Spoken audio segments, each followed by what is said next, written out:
আজকে আমার ছাদ বাগানে বেশ কয়েকটি ড্রাগন ফুল ফুটেছে। আমরা দেখতে পাচ্ছি এই ড্রাগনটায় গোটা ৬ ফুল এসেছে এবং মোট ফার্মে ৮টা মতো ফুল এসেছে। এটা দ্বিতীয়বার ফুল আসলো এবং খুব সুন্দর ফুলগুলোর সাইজ হয়েছে এবং খুব একটা সুগন্ধ আছে এর, হালকা একটা মিষ্টি সুগন্ধ এবং এটাকে পোলেন গুলো আমরা পরাগ সংযোগ করে দেবো। দেখুন আমরা কিভাবে করতে হয় এবং এটা না করলেও হয় যদিও এটা সেলফ, তবে পরাগ সংযোগ করলে কি হয় যে ফলগুলো আরো বড় হয় এবং ভ্যারাইটির কিছু চেঞ্জ হতে পারে, কিছুটা মানে গুণমানে পরিবর্তন হতে পারে। তো আপনারা এরকম একটা তুলি নিয়ে নেবেন।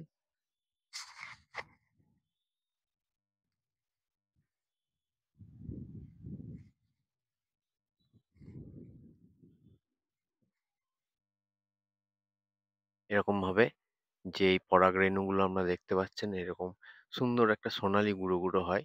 এই পরাগ রেণুগুলো অর্থাৎ পুংকেশর থেকে পরাগ রেণুগুলো গর্ভকেশরে প্রতিস্থাপন করে দেবেন একটা তুলি বা ব্রাশ দিয়ে, তাহলে ভালো হয়। আর অন্য গাছের যদি মানে অন্য ফুলের রেণু যদি এনে করা যায় আরো ভালো হয়। ঠিক আছে? আর কিছু গাছ থাকে সেখানে আপনি পরাগায়ন না করলে ফলই হবে না, কিন্তু এটা সেরকম নয় যদিও। তাই চারা কেনার আগে বা কাটিং কেনার আগে আপনারা জেনে নেবেন যে সেটা কি সেলফ পলিনেট, অর্থাৎ নিজে নিজেই পরাগ সংযোগ হয় নাকি করে দিতে হবে পরাগ সংযোগ। আর যদি সম্ভব হয় যে যদি লাইট এই ফুল ফোটার সময় সাধারণত এই 9:30 10:30 থেকে ফুল ফোটা শুরু হয়, তো সেই সময় যদি আপনি লাইটস এর ব্যবস্থা করতে পারেন টুনি লাইট বা রাইস বাল্বের, তাহলে সবচেয়ে ভালো হয়। এই গাছটা আমরা দেখছি ৩টে মেন গাছ আছে এখানে, বছর ২ বছর মতো হবে বয়স এদের আনুমানিক।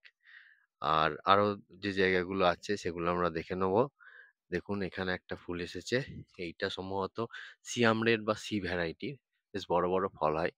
একটা ফল এর আগে ফল এসেছিল, সাইজও বেশ ভালো ছিল এবং গাটাও ঠিক মোমের মতো চকচকে, খুব সুন্দর দেখতে হয়। একজন তো নাম দিয়েছে গ্রেনেড। যাই হোক, ধন্যবাদ। যেটা আমরা বলছিলাম যে দেখুন ফুল এসেছে, ফুলগুলো বেশ ভালো এবং বেশ বড় দীর্ঘকায় হয় এবং এই ফুল থেকেই ফলের সৃষ্টি হয়। গোড়াটা আনারসের মতো এই যে ফলের আকার নেয় এবং এটা আপনারা মাটি কিভাবে তৈরি করবেন? মাটিটা তৈরি করবেন যখন মাটিটা মূল আপনারা দেবেন, তখন খেয়াল রাখবেন যে সেই মাটিতে বালি, ভার্মি কম্পোস্ট অর্থাৎ পুরনো গোবর সার, সিংগুঁড়ো, হাড়কুচি এবং অল্প চুন দিতে পারলে খুব ভালো। এবং এটা কি হয়, জৈব যে সারগুলো আছে এটা স্লো রিলিজ করে। সারগুলোকে স্লো রিলিজ করে, এর ফলে কিন্তু দীর্ঘদিন পুষ্টিটা দেবে আপনাকে।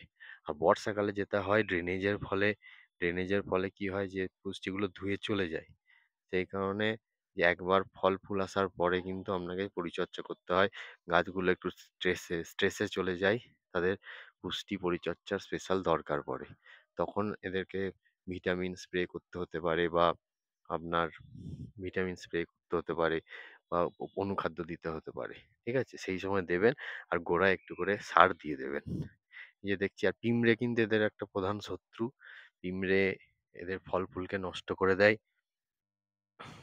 এই যে ফল এসেছে আমরা দেখতে পাচ্ছি, আর ফল দুটো কুঁড়ির মাঝে বা ফুলের মাঝে দেখবেন দূরত্বটা যেন ১ ফুট মতো হয়, না হলে কিন্তু ফলের সাইজ বেশি বড় হয় না বা ভালো সেটা দেখায় না, মানে ভালো টেস্ট হয় না। অনেক ফুল ঝরেও যায়, এটা স্বাভাবিক প্রক্রিয়া, দুঃখ করবেন না, এটা ঝরে যায়।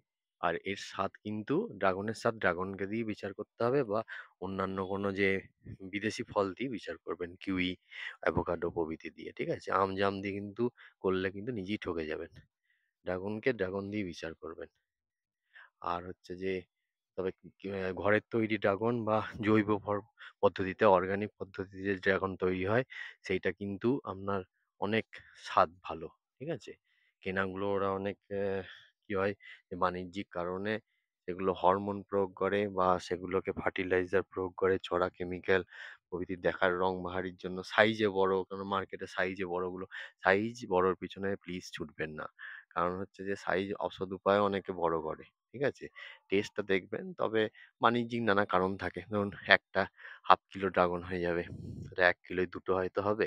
আর আপনি মাঝারি সাইজের নিলে ২৫০-৩০০ নিলে আপনার ৩-৪ টে হয়ে যাবে। যেরকম আপনার প্রয়োজন হবে বা যেরকম আপনার মন হবে নেবেন। ঠিক আছে?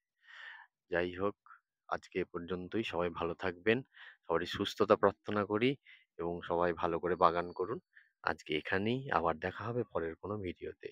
ততক্ষণ বিদায়। নমস্কার।